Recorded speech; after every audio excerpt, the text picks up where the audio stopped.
when you have the courage to show up to your vulnerability, what people see is the courage, not the vulnerability. Some people might be thinking, I don't have time to learn this stuff. And the 3 A's that I teach are to acknowledge, affirm, and appreciate. The rules are really murky and they're changing all the time.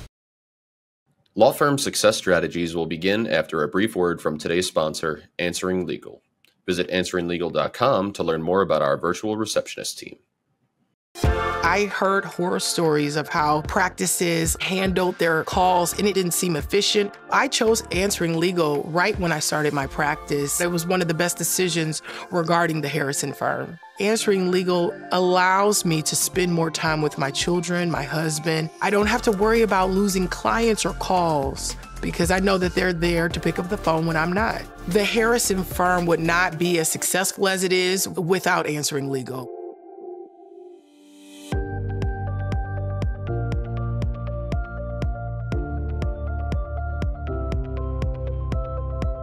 Hello and welcome to Law Firm Success Strategies, a show designed to help law firm leaders overcome leadership challenges and drive sustainable growth. I am thrilled to introduce today's guest, Leah Zimmerman. She's an expert in high-stakes communication and a founder of a business that helps lawyers and CEOs navigate the critical conversations they need to have high-performance law firms. So, Leah, thanks for joining me today. You're welcome. Thanks for having me. You know, communication is a huge part of law firm leadership, and many lawyers struggle with basic communication. What's the biggest gap you see in law firms in your work today? I actually have, at this point, worked with quite a few attorneys and mostly solo individual practices with teams, small to mid-sized practices. And there's the consistent thing that I see is that there are certain traps that attorneys fall into. One is they have very analytical thinking, and the same thing that is their strength when it comes to creating creative documents and wielding the law in a way that serves their clients is the same very verbal, analytical apparatus that kind of continues working into the social relationships. And a lot of the people I work with, or the ones that I really enjoy working with, have a natural connection and interest in people. But some of it is turned off so that they can work with this more analytical part of their brain and do all the thinking and talking and be the attorney who knows and who can present and who has the answers and who can really impress their clients. And I think this actually gets in the way because clients really trust the people who are grounded and who can be a little bit more open, who can slow down a little bit more, who can connect with them a little bit more. And when attorneys figure out how to do that, and the reason the answer is a bit more meta than is because each one is different. Every attorney finds their way of doing that, and how each one does it is slightly different, but they have to find a way to be comfortable being just human to human communicative. And when they find that, so much more is possible. And that's been amazing for me to see how, I think it's why I'm having fun working with attorneys, because they're so ripe for those big changes. So when people come to you for the first time and they're have to deal with a sensitive client conversation or a partner conversation, what's the shift that you see they need to make? They're coming in and from a place, and you see that you need to get them to a different place. What's in their way when they show up? Most of the time, what's in someone's way when they are invested in a high stakes conversation is that they're really connected to the point they're trying to make. They're not getting me. They're not understanding me. They're not listening. If I could just make it clear, it's logical, it's rational, and if I could just articulate it the way I need to articulate it, they'll understand. And once they hear what I'm saying and they understand the point and the rational, logical argument that I'm making, they're gonna shift their position. But that's not actually how you get people to shift positions. That's not how you get people to see your point of view, and that's not usually what works. But that is what we think works. And it's not only attorneys, but attorneys are they just fall into that trap just a bit more because everything else in their work does work that way. I see it. I see the same thing. Why doesn't logic work? I mean, if it's a logical argument and I lay it out and we agree on the facts. Why isn't logic enough? Our logic, the rational part of our brain is, so research will say, is 5%. Our conscious mind is 5%, and 95% of what's going on for us is unconscious and outside of the range of logic and rational thought.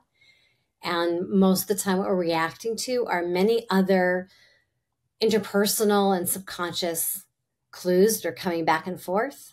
And the rules of communication are different than the rules of logic. The rules of communication are about connection.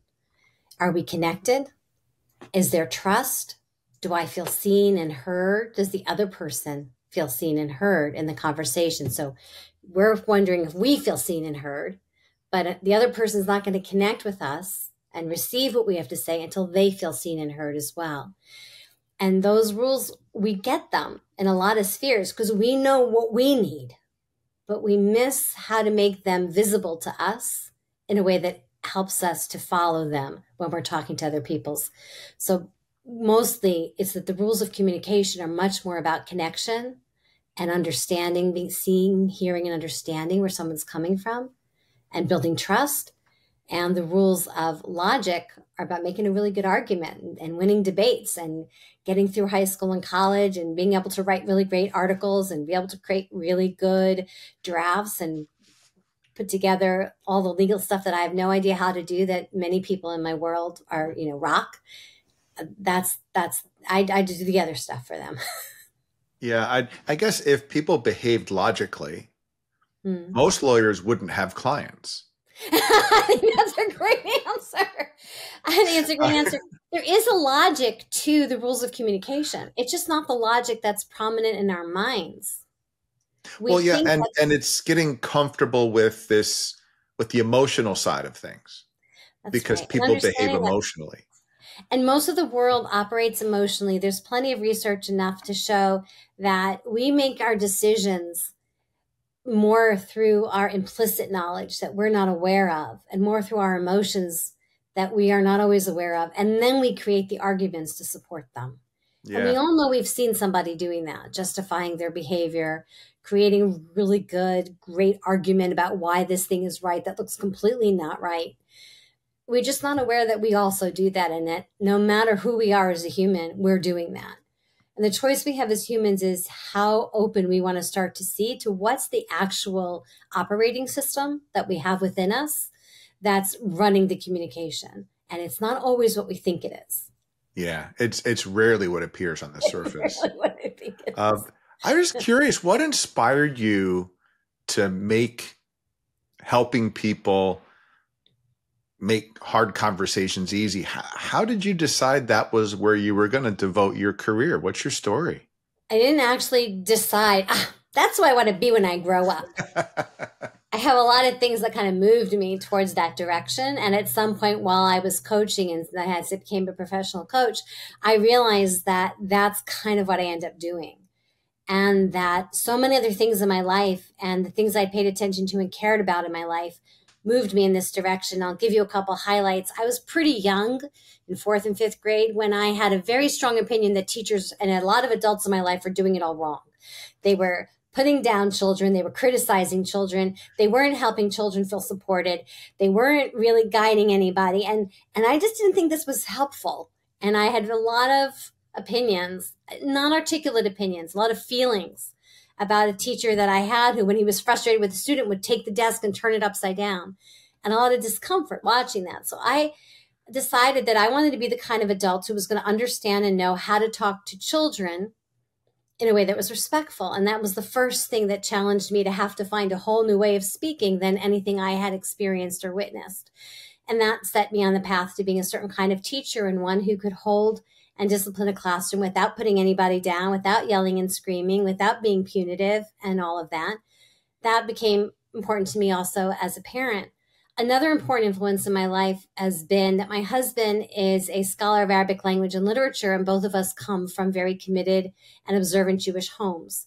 So living in this intersection of the Jewish world and having lived in the Arabic speaking world created a whole collision of ideas and thoughts and arguments that I had to find a way to reconcile. And at some point, during the year he had a Fulbright, we were living in Beirut, which right now it's funny to think about because so much is going on, but it was a peaceful time in Beirut. Don't think bombs, think cafes and bookstores and university and beautiful views of the ocean.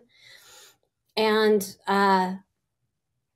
living that on that side of the Israel border, where I had spent quite a bit of time as well, I realized that it didn't have to be either or, that multiple stories and multiple truths can coexist. And it has always been important for me in any disagreement with people, or when I get caught in the middle, to figure out where are they coming from? Why do they think this? Where are people coming? So when I was challenged with many things that were difficult to hear living in Beirut, I admire Hitler. Really, I really sought to understand. And when I listened enough to people, I found that there's always a grain of truth. And when I start to see what their truth is and see the world through their lens, I can have a much better conversation. And the ability to cross those bridges and bridge things with people and bridge gaps and help people on different sides of arguments find common space has always been something really important to me, maybe as a peacemaker or someone who looks to find more harmony in things, which does not help my acting, but I've learned how to put one thing on stage and the other thing off stage. On stage, you create the drama and the conflict. Off stage, you try to help resolve it. And then that, I think, because that's so much a part of me, as I started coaching and working with people, I found that the umbrella, the thing everything had in common when I started to have to find what can to talk about was the hard conversations. And that actually, this wasn't something that most people knew how to do. This wasn't something people had ever, no one had ever else had to justify how they were going to teach Israel when they don't want to teach as a director of education in a synagogue who had lived in the Arab world, I had a very different idea of what it means to teach Israel than a lot of the community. Where do you find the bridge?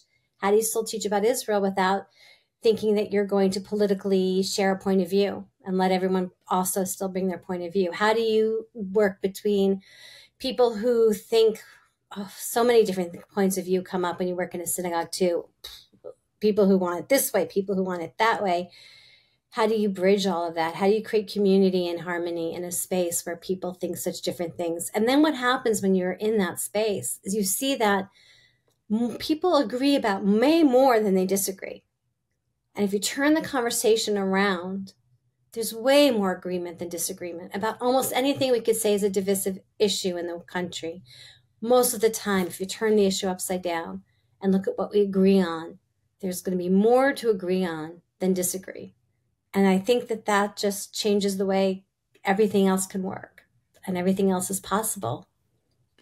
Yeah, I think I answered your question plus more, didn't I? You did, but you know what? I one of the things I love about doing this show is I get to learn about people's backstories and why they're doing what they're doing, which I think is really powerful. And I have observed that dealing with the emotions is difficult for lawyers. Mm-hmm. In part because, and you wouldn't think that lawyers struggle with conflict because they go to court. We're gladiators. But what I have, my theory is that there's structure around that. There's a judge, there are rules, there are boundaries. So, and if you go too far out of bounds, you get in trouble.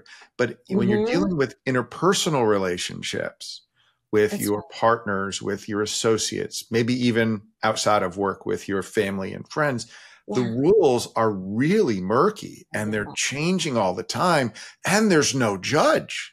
But so there's this fear, I think, about being judged. And so it's very uncomfortable for someone who is used to being an advocate in a structured environment. They can feel very uncomfortable leaning into difficult conversations when they're really competent in another area. The same advocacy that works in court, they know there's intuitive knowledge that if I bring that here, this is a different lane. The rules here are different. It's going to impact and it's going to impact people differently. And at least many of the attorneys that I know and have worked with and the people in my life who are attorneys personally as well are people who care about other people. Mm-hmm. And you're not thinking about other people as people when you're in that structure and you're in the game of playing the legal contest. That's right. Only your client is a person and everybody else is what you have to do to kind of make the system work for your client. Yes. And so if somebody watching or listening is looking for a strategy, they know they have to address a difficult situation. They have to have a conversation that they don't want to have, or they're not comfortable in how to have it. Is there an approach, because there's so much information going on in everywhere, that sometimes we need to simplify, and so that the lawyer can become centered themselves enough to have the conversation? Do you have an approach or a strategy that you share with the people you're working with that they can kind of use to go to when they find themselves in that situation? So I can give you a sort of a general strategy that always works. Then I can tell you some specific tools that I have for free on my website that I share with people when they're looking. Sure, that'd be great.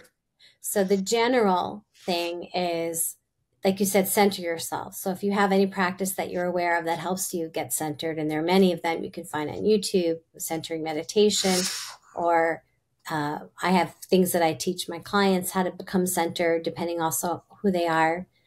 That's actually the first thing. Mm-hmm. And the second thing is start by listening.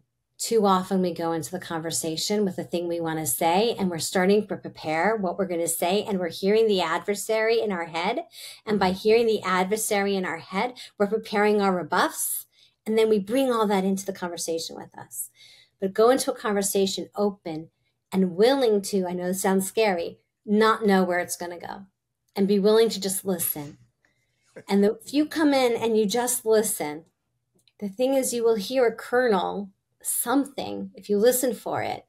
And what the other person says, it gives you what the opening is going to be.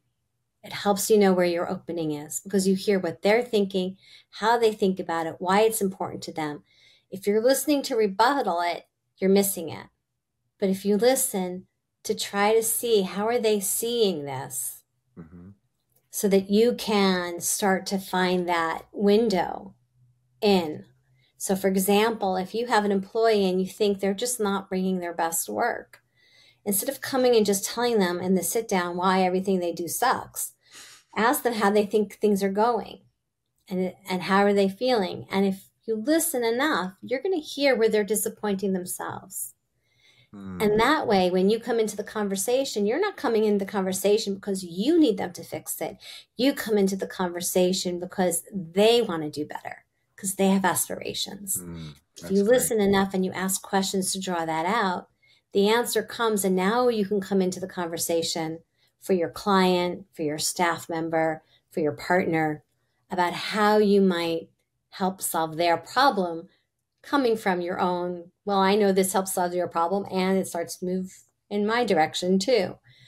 That is the general thing that'd be most helpful. The tools that can help with that on my website, I have for business advisors, and I also have one for families, and both are good. But the one for business advisors is a grounding meditation of imagining yourself as a mountain. It's fairly short. I just put something up there. It's not the best recording, but find anything like that, it'll help. And then there's a tool called the first stage of handling difficult conversations I call calibration, and I don't remember exactly. I think I might have renamed it something more intuitive, but it's planning for a difficult conversation kind of a tool. And it takes you a little bit more deeper steps of understanding what you really want, what the underlying need is, what the emotions coming up for you are, and it gives you a chance to put yourself in the other person's shoes in advance of the conversation. So you come into the conversation with that instead of the conversation you're having in your head with all the rebuttals and the arguments and everything that you're anticipating, because that brings you in already here at this level of tension instead of coming in here more open. I love that. And we'll include the links to those in the show notes. It made me think of it like a client might say, wait a minute, the problem was with other people, and you just gave me all the things I should be focused on. Yes. I just did a blog on that. Now, generally, the problem appears to us in other people, and that's not, and I'm not unempathetic to that. Other people are the obstacles. But the thing we can and we have agency over is us. And the thing we underestimate is that if we shift the way we're showing up, people shift too. The way we shift them is to come in from a different angle. When we come in trying to push something, all you're going to get is resistance. But if you find another angle and a way in, then you can start to move with it, and it can start to, it'll give a little. So it's not that the problem isn't, other people are the obstacle for you achieving your goals. That is always going to be true. And that is why I can do theater. If it wasn't possible, there'd be no drama, there'd be no theater, and I wouldn't have a life outside of work. I love theater as much as I love coaching or more. But you don't get to just, if you push and push, you're going to create something that belongs on stage. If you find a way to shift and take responsibility for how you're showing up, then you can create the harmony you want off stage. The best example I can give of this is actually my daughter. I have a young daughter who can be quite explosive and contrarian, and on occasion, not as much as Mom and I think, but on occasion we can really have something, right? It's like this. And sometimes it really was her, but it doesn't matter. What I know will shift it is that when I'm ready and I'm settled, I approach the conversation ready to apologize, whatever I can take ownership for. And I had this with a different relative recently, where I again would say she probably is the one who offended, but I'm going to create a space where she feels comfortable apologizing and owning her apology by being the one who comes and says, I need to take responsibility. When you said this and it upset me, I said something that really escalated it, and I didn't mean to do that. I understand you were stressed, and that opens up the ability of the other person to share and apologize. And it's very counterintuitive. When someone hurts us, we want them to apologize. Well, and it's counter lawyer training as well, because in lawyer training, anything you say can and will be used against you, whether it's in your firm or in court. And the leadership principle is that you build trust and credibility with a bit of vulnerability, with letting people into who you are and that you're not infallible. Yeah. It's a struggle for many lawyers who deeply care about people, yet they also don't want to be seen as not knowing things. Because after all, we went to law school, so we should be qualified to do anything. I know, but I had to tell you, I just had a conversation yesterday with a client who recently finished. And so we were doing the before and after, and he's like, it's life-changing. The fact that he can stay there and say to a client, well, I'm not really sure how it's going to go. Here are a few things that could happen. Or to turn to somebody and say, well, what do you think? You tell me. And start to lead from there changes the conversation. To be able to say he went to a local business event, and instead of saying, I'm here and I do this and I do that, he said, I'm here and I'm struggling to find my footing in this community a little bit. Immediately he was seen, and somebody made a million introductions, put him in a room and gave him a few minutes to speak so that he would get his footing. Because once you allow yourself to be a bit more visible as a human, people connect with you and trust you as a human.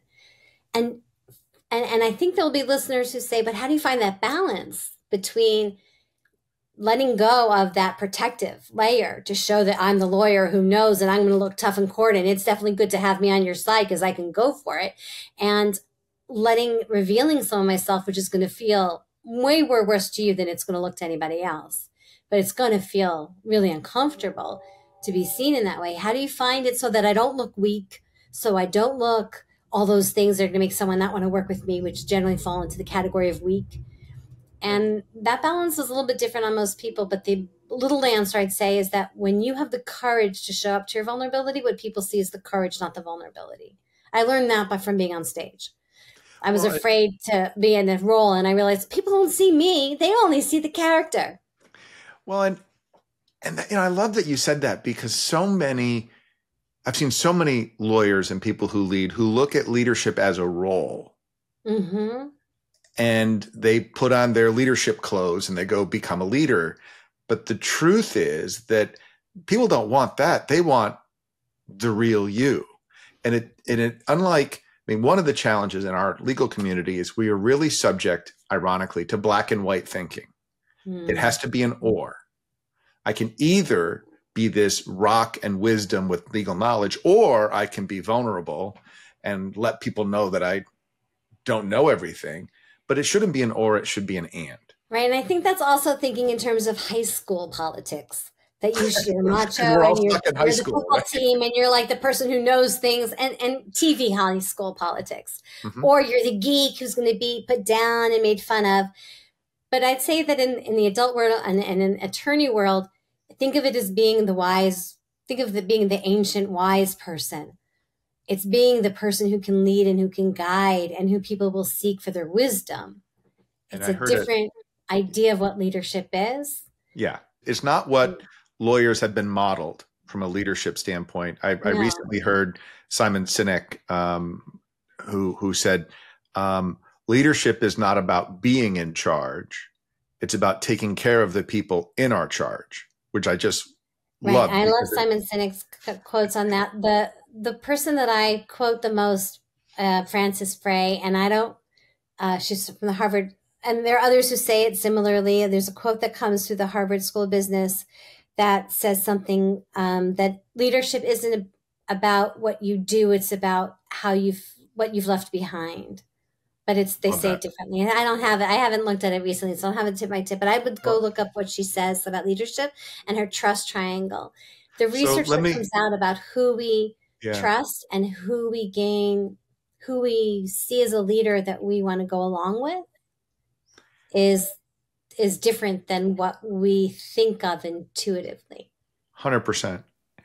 And if the challenge, many of us grew up in the world where if somebody wanted to know what was going on, they would say, "What the heck's wrong with you?" And of course, that's not active listening. That just puts up the defenses. So there's ways, then there's strategies to ask the right questions. What I wanted to do, speaking of stories, is since I know that so much of our tradition is about passing along stories, can you share a story where you helped a client with these difficult conversations and it really helped them transform themselves or their firm? Well, the one that I was just thinking about, top of mind, because I just talked to him,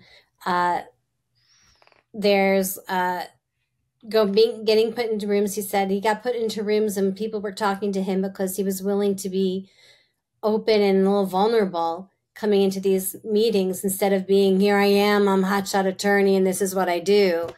And he's like, I wouldn't have happened otherwise. I never had those kinds of responses. Billing and invoicing, people having difficult conversations, getting paid more regularly is another thing that happened because we figured out, and for everyone it's a slightly different thing they have to tweak in their system, but often around money there's difficult conversations, and people are having difficult conversations people are having with themselves, and they don't want to tell clients more, or they're afraid clients are going to push back.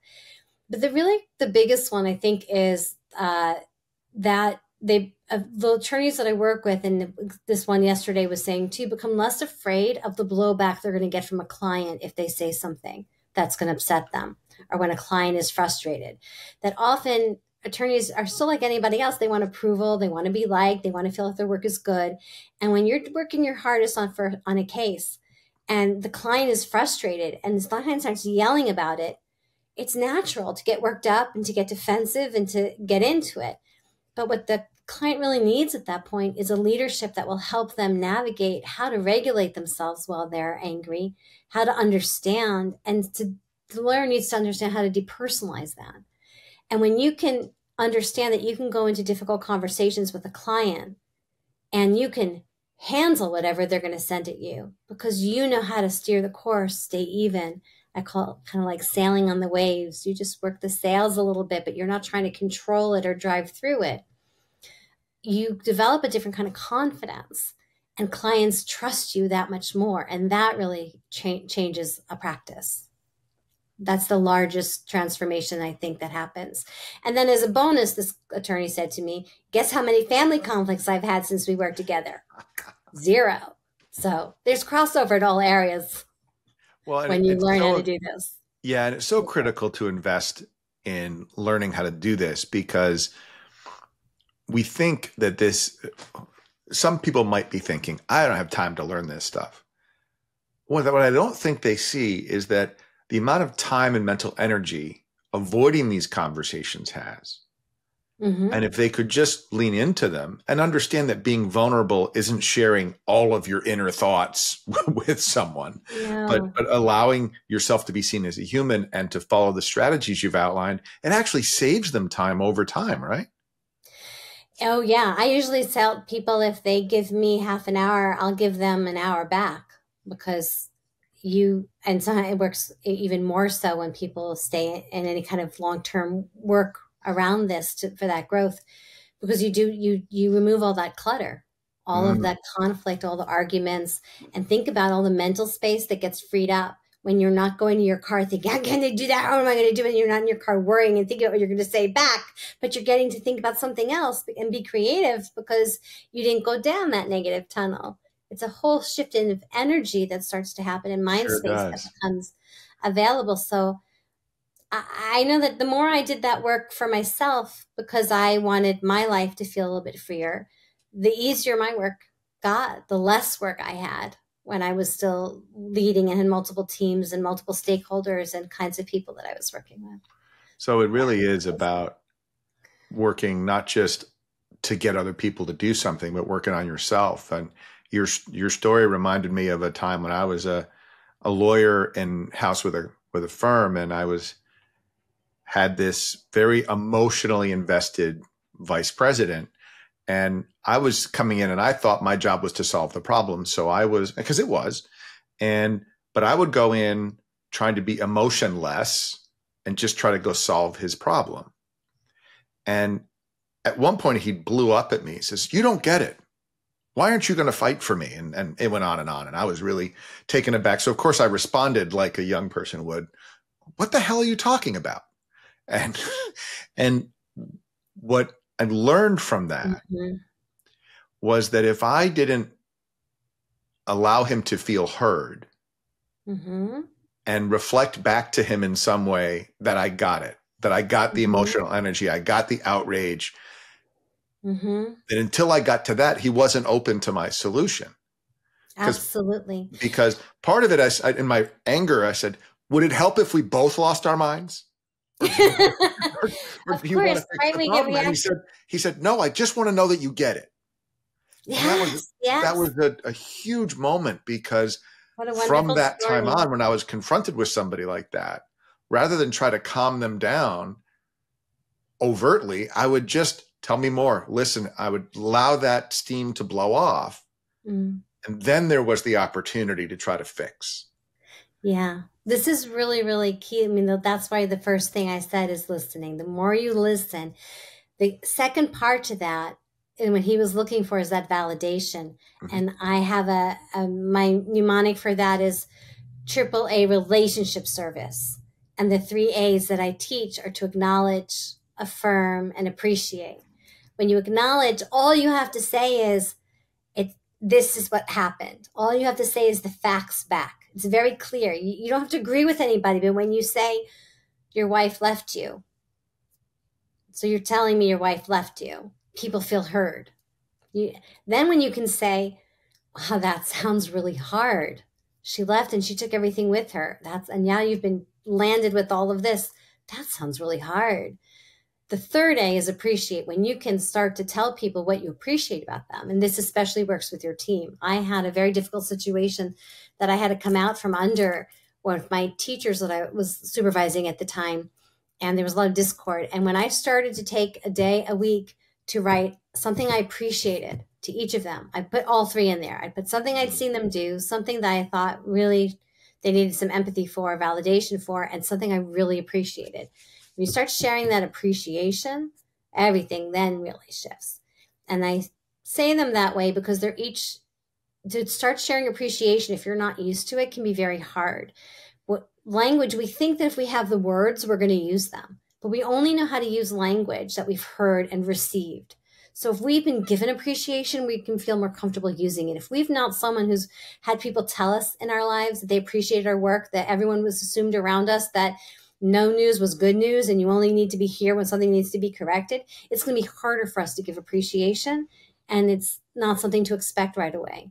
But you can warm yourself up to it, and you can start to move towards giving more appreciation, which will change the language of the people around you. They will start giving you more appreciation. It takes time, but over time it will change. So those are the 3 A's that I say. And the big thing, or the big V they all fit into, is the validation. If you turn A's upside down, they look like V's with a line. I love that. And the thing that crosses that bridge between you and the other person is the V, the validation of where they're coming from. And I just want to amplify that when you validate someone, it doesn't mean you're agreeing with their position. No. It means that you have heard what they said. You're agreeing with the human experience. You're validating the human experience they're having. Right. So it's not, until you validate them, until they feel heard, there's no way to persuade them. And in law, we have kind of been trained not to do those, almost not to do those things. Right. But in high stakes negotiation, the thing you want to do is see where the other person's coming from. Because as you get them and you earn trust and you start to work towards a mutual agreement, you are able to navigate higher things, which is a different game than what law. I loved when I was in high school doing debate and doing mock courts and all that stuff. I just wasn't interested in law school as much as I was interested in human behavior. But there's a fun game to that. This is a different game. This is a game of, what do I understand the other person's thinking and feeling? Where can I find the bridge between what I want and how they're seeing the world? Yeah, it's just a different game, different rules. About being curious.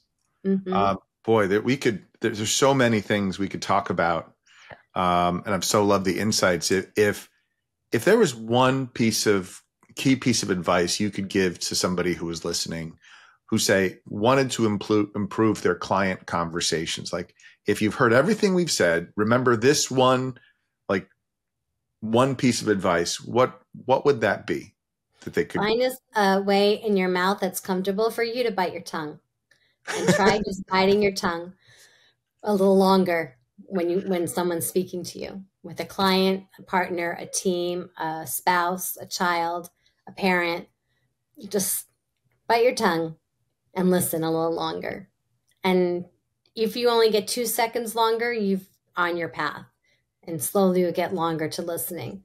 But find a comfortable way to bite your tongue, because deciding you're going to listen takes some practice. I love that, because it's simple. And I found when I still do it. I have my little notepad 1.0 here.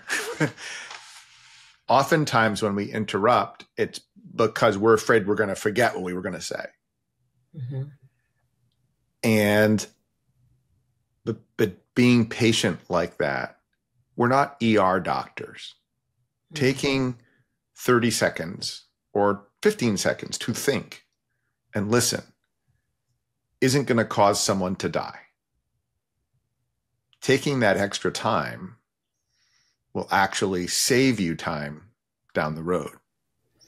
So I love bite your tongue, patient, stop, look, and listen, all, because that's what we've just said is that to master difficult conversations starts by listening to yourself, what's going on in your head, getting out of your own way, and then listening to the other person. It's not so dissimilar from something that attorney does, which is you want to know everything that your opponent, if you're going up against another attorney, has. You want to have seen all the other evidence. You want to have seen whatever other documents they have. You want to get and understand what their game and strategy is, because you're going to do what you're going to do around that. You still have to do that in a conversation. You have to take in where the other person's coming from. You're just doing it not to beat them. You're doing it to come together. But you have to take that time to inventory. What does the other side have? And when you do that, you show strength, not weakness. Yeah. All of the stuff we've been talking about, I so appreciate this way into this conversation, because I like to talk that, the way we behave as leaders, including communicating and listening, creates an environment, much like our physical environment. And if that environment is healthy, then you are going to have that's your culture. And then people are going to engage. And when Yes. people engage, you get better outcomes, you make more money, life is better. And when behaviors that we've learned as lawyers through historical experience tend to create toxic environments. So we try to raise healthy people inside of a toxic environment. So the things that you're sharing, that your tips about, listening and how to address things and knowing what's being on and being centered and your 3 A's is just all about, when you do that, you get a better culture, a better environment. So you get better engagement and you live a better life. And who doesn't want that? The converse is what lawyers have been doing forever, which is we're not communicating, we're screaming at each other or ignoring each other, and then wonder why, as a profession, we are burnt out, stressed out, substance abuse, and all the other terrible things that go along with, and unhappiness that goes along with the law practice. And if we just communicated with each other more effectively, a lot of that would go away. The win or lose kind of mentality is what comes up when you come through adulthood via the law and the law game, and communication isn't a win or lose game. What's counterintuitive to us is that there's a win-win possibility.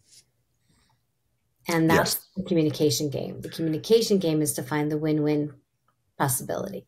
That's right. And in theater, we have to do that to work with each other on stage. There are other ways people know that you can do improv, yes, and you hear about that too. But I think that's the big paradigm shift. Love That's that. counterintuitive. This is totally off script, but do you perform in theaters? Where could somebody go to watch you perform? Yeah, I'm in Southern California, so I do things sometimes locally. I was in a production of Legally Blonde this past spring. I got to do all the little cameo, really anything that could be an adult, like the mom, the judge, as well as I have an interview later to start to direct. I've been directing some things nearby, and so on the occasion, it was busier before, but I love to perform, and I'm in Southern California, and so I do some community and like semi-professional things that I can do while still being a mom and having a business. So much of my daughter studied performance theater and theater studies in college, and so much of that applies to leadership, and lawyers can really learn from absolutely. that. And so much of what I learned about communication, so some of it is the things that I shared early on when you said the points in my journey. What I didn't share in there was while I was living in New York, I'm from New York, I'm living in Southern California now, but I spent about 10 years in and out of a particular acting workshop, and the leadership, the way the teacher ran that workshop, we were all just ongoing developing actors, was really based on a lot of communication. They shifted from being an acting coaching institute to being a coaching CEOs and business advisor place. So a lot of the work that I've done comes from that same acting training that led them to make that pivot, as also the same thing that has impacted me. And a lot of what I understand and works about communication comes from saying amazing things on stage and watching how to build conflict, and watching how at the same time you can be a leader in the room who creates the safe space for actors to bring more authentic, deeper, honest work than they've ever done before. Love that. Yeah. If our audience wanted to get in touch with you, what's the best way to continue the conversation with you one-on-one if they wanted to do that? I think I'm easy to find. My website, steppingstoolcoaching.com. Stepping like you're stepping on stones, but I called it a stepping stool because my clients reach for the next level on their own. I just create the little extra structure to help them get there. So steppingstoolcoaching.com. And you can find me on LinkedIn, Leah-R-Zimmerman on LinkedIn. We'll put those in the show notes as well. Yeah, both of those are good ways to reach out to me. If someone wants to talk to me directly, LinkedIn message is good. Otherwise, the website has a lot of things that you can look at, blogs you can find, and resources that you can access to help you kind of on your own journey. Love that. Well, I want to thank you for the time you've invested in sharing your tips with us today. I so appreciate it. And I want to thank Answering Legal for sponsoring this network and for underwriting this show. If you and the audience have a topic you would like to hear about, talk about, you can reach me at doug@summit-success.com. Please go ahead and send your ideas in. I want to thank Leah again. Until next time, I want to say bye for now. Thanks for watching.